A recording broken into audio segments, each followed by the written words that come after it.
The Callisto Protocol will, in fact, scare the pants off of all of us. There will be no more pants. What is fear? Fear is such a basic part of who we are. Where is it created? Atmosphere in a game like this is everything. It's terrifying, but it's beautiful. And how can we use it? With horror, there's no rules.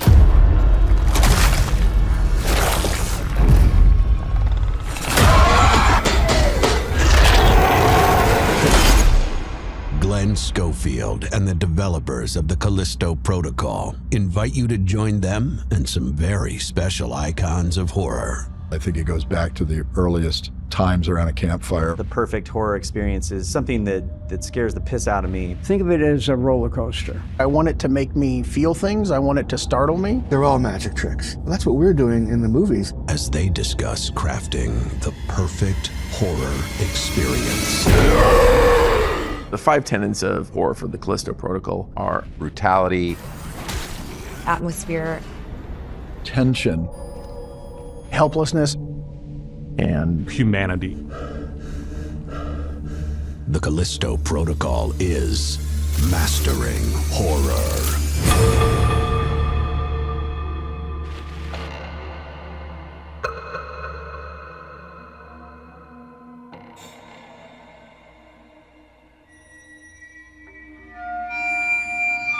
The tension in the game is key.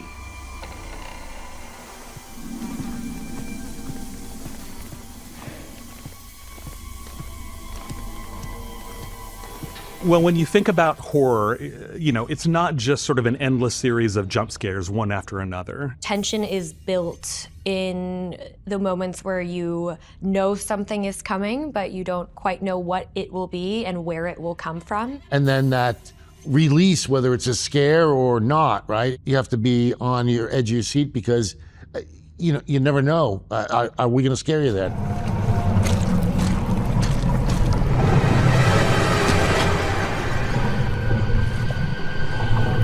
Players want to have moments of success. Players want to have moments where that tempo is changing. So that adds to the tension, it adds to the suspense, it adds to the unknown. It's about blowing air into the balloon, making it bigger and bigger. So when there's finally that moment of release, that burst of horror, the jump scare, we get as sort of big a reaction as possible from the player.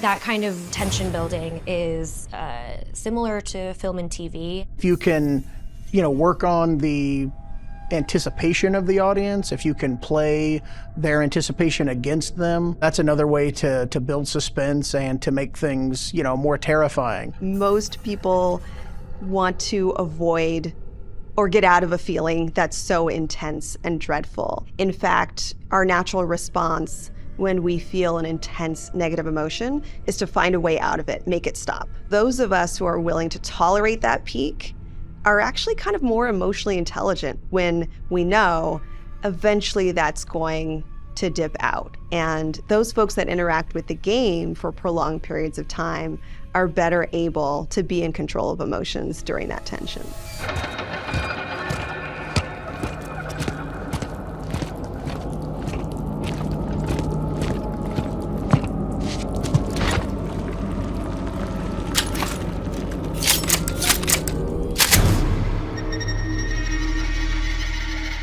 So atmosphere in a game like this is everything. Atmosphere and mood is very, very important to the success of horror, to building suspense and to set the stage for what's coming.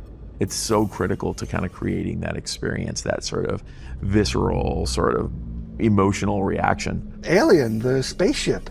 You're a gazillion miles from home, and if you believe what's going on, you're with them a gazillion miles at home. To me, that movie is one of the best examples of atmosphere. You're treated to a lot of cool visuals of the environment, and you get to know this workaday world of these space truckers and what their spaceship looks like, etc. What does atmosphere mean? It means lighting. It means the space we're in. Is it wide open? Is it tight and claustrophobic? What are the sounds we're hearing? The atmosphere almost informs you of what can happen to you, what will happen to you, what is the overall attitude in the place that you're in. So when we think about sort of our environments, the mood, the atmosphere, it's all about building that tension. I think that what we're talking about is vulnerable people in a place where there's a great deal of jeopardy, which they may or may not know about. So what happened to the original colony?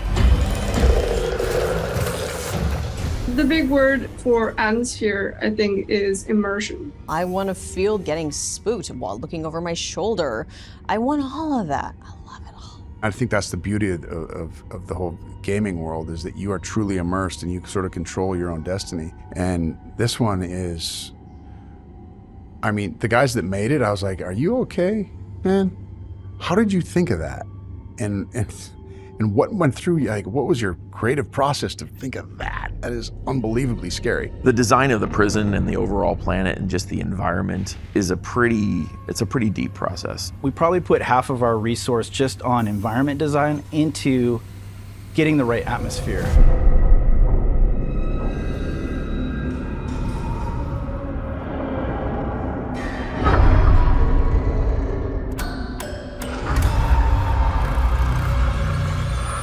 Starts with our concept team. You know, we'll throw kind of just a bunch of general ideas at them, like what does Gem Pop look like? What does Solitary look like? What does the surface of Callisto look like? I think of design as like a pyramid where you lay down a big foundation of lots of different ideas where you try to be as disparate as possible with what you're showing so that the director can go, I don't like that, I don't like that, ooh, but I like that, I like that. And then that moves up to the next level, which is a smaller platform, and then you keep going until you arrive at that thing at the top. In the beginning, it was mostly just the environment artist and the concept artist talking together, and we would go back and forth of, oh, this would look better, or how about this? What about this color scheme? And those guys, they're so creative. You know, they find these great references, and then they'll kind of take those references and just turn them into something you can't even believe. You set up a mood, but someone else that's like really good at architecture comes in and do some amazing designs, and then we can like take that further, getting different moods, different pieces. It's a lot of back and forth between different concept artists, and I get to learn a lot from them as well. Certainly, I think we did our fair share of research. So we have influences, Cameron, we have Kubrick, we have Ridley Scott.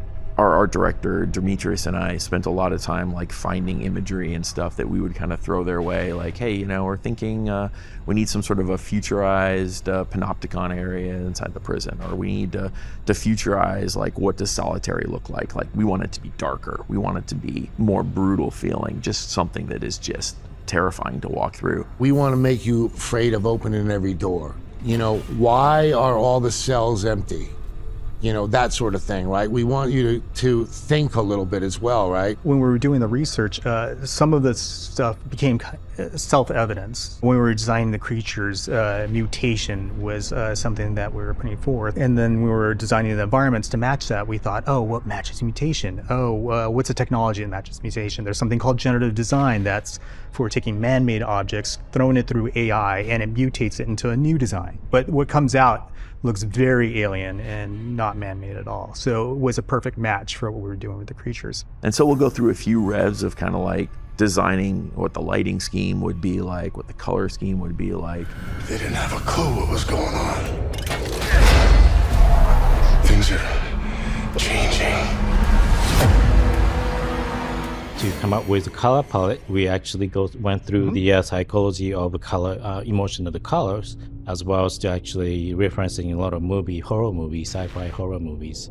Yeah, the emotional color is an interesting thing. You know, I didn't really think about it before. And, you know, working with lighting and the team, they sort of introduced, like, you know, we watch these movies and they put colors into scenes that we don't really think about.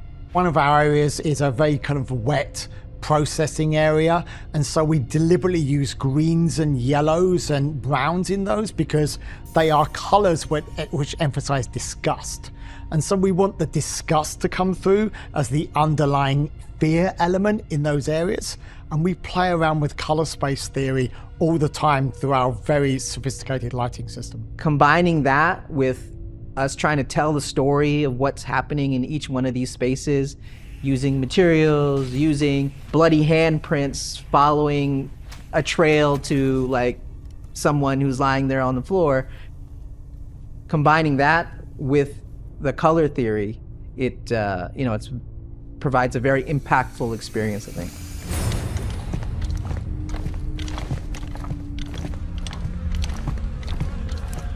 Sim, our environment director, he has guided our environment team in building these great spaces that not only are just beautifully horrific, but also really compelling and really fun play spaces that you can travel through and want to explore and want to understand by looking at your environment what happened here.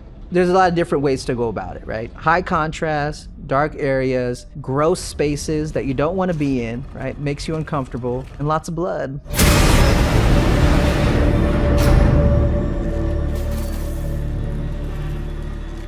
Each space should make you feel a certain type of way. So going along with, okay, how do we make the player feel isolated? Well, that's gonna be a totally different kind of feel. It's gonna be made out of different material. It's gonna sound different when you walk around it.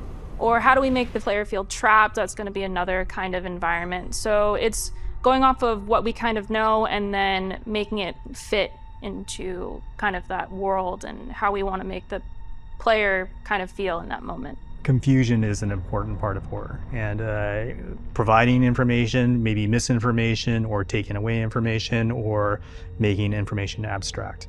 And we can ramp that up or dial it back. I mean, if it was brightly lit, you feel safe, You're like in a hospital, everything is white and sanitary. But in the darkened basement, you can't see, even peripherally, what might be coming up at you. One part of tension is what's around the corner. A lot of times we're designing very claustrophobic places in concept. We kind of are casting shadows that could possibly look like some monster hiding around the corner. Glen wanted to create different entryways for the monsters to come out. I think that's why it's really good that this is a third-person thing. You'd have a sense that there is a back and you can't see what's behind you or what's beyond the frame to the right or the left. It's not just going to be, one door opens and they're right there. It's coming out from different vents and pipes, and sometimes you hear something in the background and you don't notice it, but then you do as the audience member.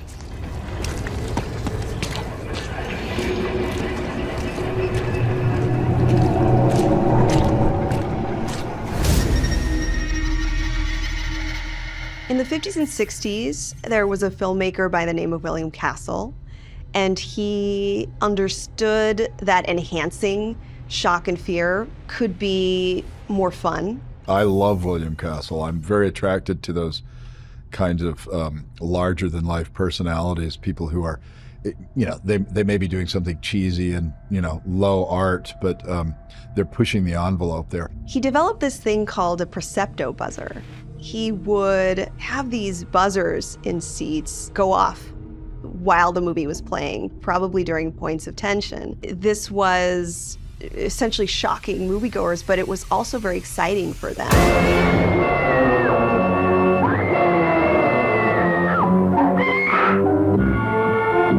The new PlayStation controller is amazing, right? It's the combination of being able to feel your heartbeat and the footsteps and everything around you. And so that puts it right in your lap, in your hands. And so we've been able to amplify everything the same way with the buzzers under the seats. We can buzz you, and on the flip side, on some of the kind of body gore stuff, we can feel a bone breaking when you lop it off and stuff. And it's that type of stuff that makes you kind of winch a little bit. It's really satisfying. But then being able to have the speaker built into that controller as well, it kind of gives you a whole new tool in your toolbox, like you could be walking down a hallway and hear whispering and be like, well, where's that coming from, right? And it just kind of trickles out of that speaker, be able to kind of use that to build atmosphere and tension. It's like a kid in a candy store with stuff like that for a game like this.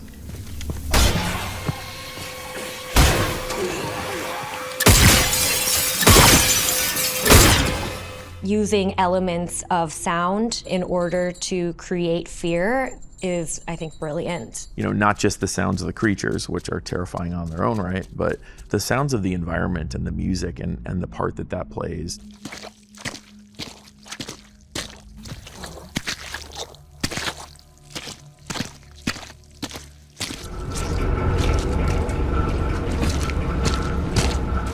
Cameron told me that he felt that 40% of the visual impact of any given shot or image is sound. And that's a substantial proportion.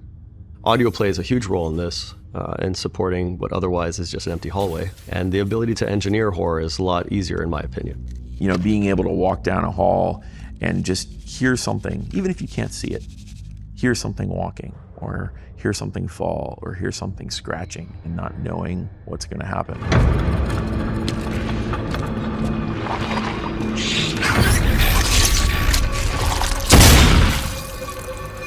Those are the type of things that can send a shiver down your spine without having to see anything at all. I gotta say, Glen spends an amazing amount of time focused on the audio. The music to me is 80% of the audio. You've got to have this music in which you're tense. Making people feel scared is kind of like what we're hired to do on this, right, guys?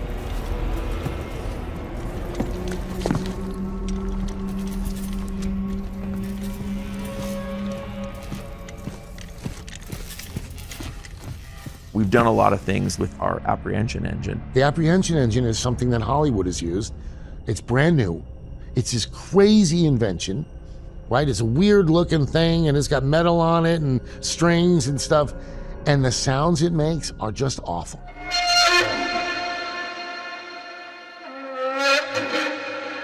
There are only a handful of them built, and it's got a variety of things that you can do with it. For me, the apprehension engine it's like a chaos playground.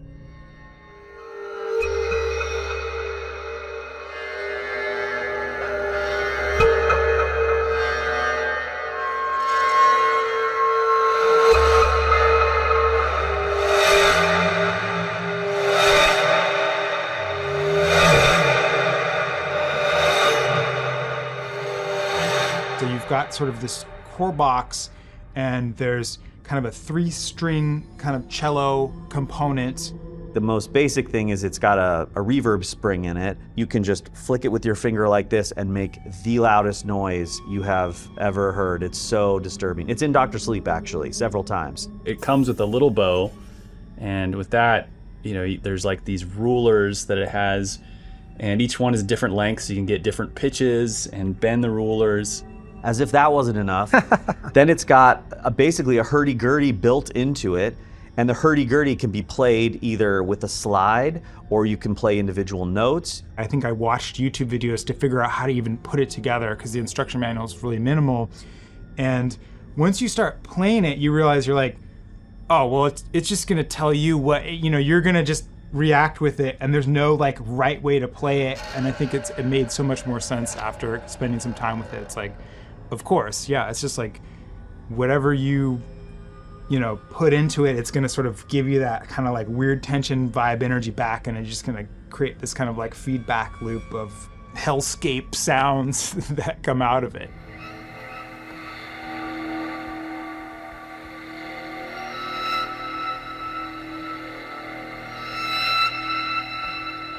I'm sure this has been done, but I feel like someone needs to do like a Hollywood Bowl show where it's just like one individual up there, and it's just, act one is, beautiful sounds, because you can get some interestingly beautiful sounds and rhythms out of it. Yeah, haunting. But then act two would be, everyone, it's time to go home. Like, let's get aggressive. Act two.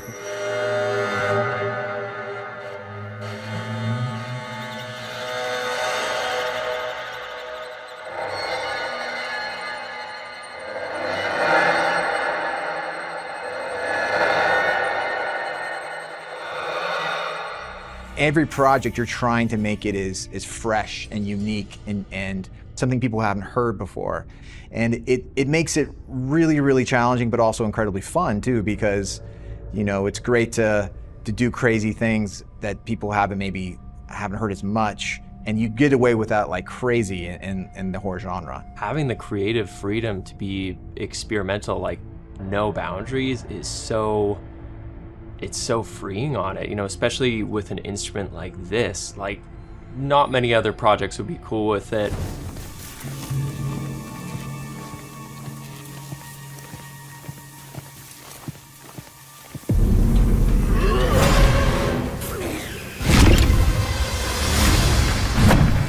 Knowing when to use those tools, I think it's key to sort of manipulating, you know, the audience. I mean, it is just amazing, the amount of audio and the amount of layers and the amount that the player feels like this is a real world. I think if we're able to connect to the point that we can make our players jump in their seats, we are on a good path.